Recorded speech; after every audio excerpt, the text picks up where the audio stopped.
So hello everyone, welcome to Filmopedia. इस video में बात करने वाला हूँ लोकी सीजन 3 के बारे में। इसके अलावा लोकी सीजन 2 के अल्टरनेट एंडिंग के बारे में। लोकी सीजन 2 के एंड में हमने देखा कि लोकी बेसिकली गॉड ऑफ स्टोरीज लोकी बन जाता है या गॉड लोकी बन जाता है, जो कि पूरे के पूरे मल्टीवर्स को संभाल के बैठा हुआ है या पूरे के पूरे मल्टीवर्स के सेंटर में अब लोकी एग्जिस्ट करता है। पर ओरिजिनली ये एंडिंग काफी डिफरेंट होने वाली थी, जहां पर शायद ये रिवील होने वाला था कि he who remains basically Kang का एक वेरिएंट नहीं है बल्कि लोकी का ही एक वेरिएंट है। मार्वल ने ऐसा प्लान किया था लोकी सीजन 1 के समय कि वो ही हु रिमेन्स को लोकी का ही एक वेरिएंट बना देंगे, पर इवेंचुअली ही हु रिमेन्स को उन्होंने कैंग का वेरिएंट बनाना ज्यादा अच्छा समझा और लोकी सीजन 1 के बाद ही जॉनथन मेजर्स को एंटमैन 3 क्वांटममीनिया का जॉब मिला था। तो इनिशियली मार्वल ये सोच रही थी कि लोकी सीजन 1 के अंदर एंड ऑफ टाइम के अंदर जो कैरेक्टर होगा वो बेसिकली लोकी का ही एक वेरिएंट होगा, इसलिए हमें किंग लोकी और ऐसे रूमर्स भी सुनने को मिल रहे थे। तो basically Loki season 1 initially double season नहीं होने वाला था, बल्कि एक ही सीजन के अंदर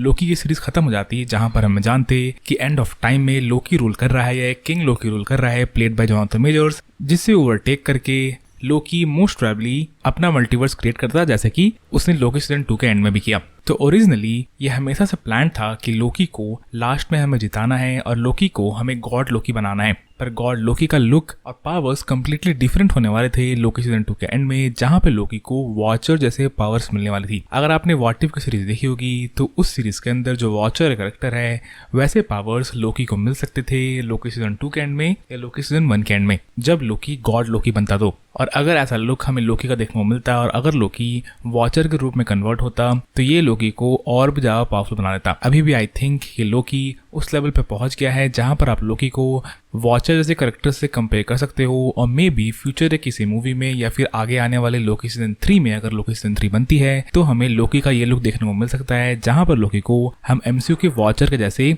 देख पाएंगे। क्या आपको ये लुक देखना था लोकी सीजन 2 के अंदर या नहीं, ये मुझे कमेंट्स पर लिख कर बता ना भूलें। बाकी लोकी से मूविंग ऑन, अभी ऐसे कुछ रूमर्स और न्यूज निकल कर भी आ रहे हैं कि आपको डिज्नी प्लस हॉटस्टार पे मिस मार्वल का सीजन 2, सी हल्क का सीजन 2 और मून नाइट का सीजन 2 देखने को मिल सकता है। ये अभी रूमर्स है और कंफर्मेशन नहीं, इसलिए आप इस न्यूज को कंफर्म मत समझना। आई पर्सनली थिंक कि मून नाइट जरूर एक और सीजन डिजर्व करता है, पर मिस मार्वल और सी हल्क के ऊपर आई थिंक एक सीजन 2 बनाना ज्यादा सही डिसीजन नहीं होगा। और आई थिंक इन दोनों कैरेक्टर्स को आप किसी मूवी के अंदर एक सपोर्टिंग एक्टर के जैसे डाल सकते हो, तब मे बी ये कैरेक्टर्स ज्यादा अच्छे तरीके से यूटिलाइज होंगे।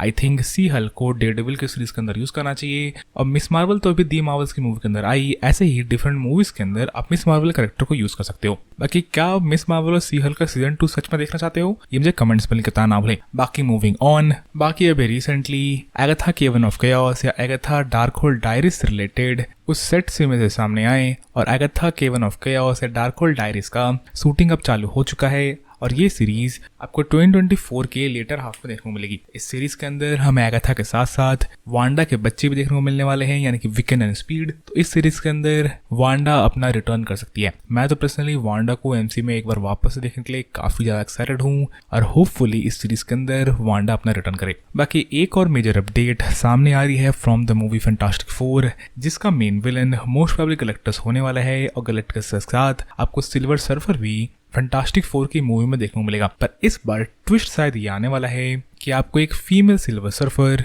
फैंटास्टिक 4 के अंदर देखने को मिल सकती है। और अभी इंटरनेट पे ऐसे रूमर्स निकल के आ रहे हैं कि Anya Taylor Joy Silver Surfer का रोल प्ले कर सकती है एमसीयू के अंदर। Anya Taylor Joy I think एक अच्छी एक्ट्रेस है, पर मुझे पर्सनली ऐसा लगता है कि सिल्वर सर्फर कैरेक्टर किसी लड़के को ही प्ले करना चाहिए, क्योंकि वो एक बैडास कैरेक्टर है, और आई थिंक कैरेक्टर्स के जेंडर स्विच करने से फैंस ज्यादातर नाखुशी होते हैं। इससे अच्छा आप किसी अच्छे फीमेल कैरेक्टर को अच्छी स्टोरी लाइन दो, जैसे कि वांडा को आप वापस लाओ और उसे और स्ट्रांग दिखाओ, पर आप जो मेल कैरेक्टर्स है उसे क्यों जेंडर स्विच कर रहे हो, ये मेरे समझ के बाहर है। आई होप अगर हमें सिल्वर सर्फर देखने को मिले तो वो कोई मेल ही प्ले करे। बाकी एमसीयू के पास फीमेल सुपर हीरोज की कमी नहीं है, एमसीयू उन पे अभी फोकस कर सकता है अगर वो चाहे, पर जो मेल कैरेक्टर्स है उन्हें मेल ही रहने देना चाहिए। आप इस बारे में क्या सोचते हो, ये मुझे कमेंट्स में लिखना ना भूलें। बाकी इस वीडियो के लिए इतना ही। अगर आपको ये वीडियो पसंद आई तो वीडियो को लाइक करना ना भूलें, और अगर हमारे चैनल पर पहले बार आए थे तो चैनल को सब्सक्राइब जरूर कर ले, ताकि जब भी मैं ऐसे इंटरेस्टिंग बनाऊँ तो आपको नोटिफिकेशन मिल सके। As always, thanks for watching.